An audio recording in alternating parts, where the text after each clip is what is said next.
કદરૂપું બતક. એક બતકે 4 ઈંડા મૂક્યા હતા. તે ઈંડા પર બેસીને તેને સેવતી હતી.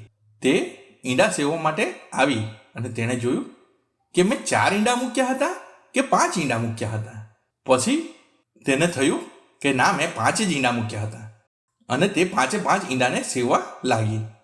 જોતામાં બચ્ચાનો બહાર આવવાનો સમય થઈ ગયો. ઈંડું ફૂટ્યું અને તેમાંથી એક બચ્ચું બહાર આવ્યું. એ રીતે 1, 2, 3 એમ 4 ઈંડામાંથી 4 બચ્ચા બહાર આવ્યા. પણ એક ઈંડું બાકી રહ્યું. થોડા દિવસો પછી તે પણ ફૂટ્યું અને તેમાંથી એક બચ્ચું બહાર આવ્યું. અને તે બધા બચ્ચા કરતાં દેખાવમાં જુદું હતું.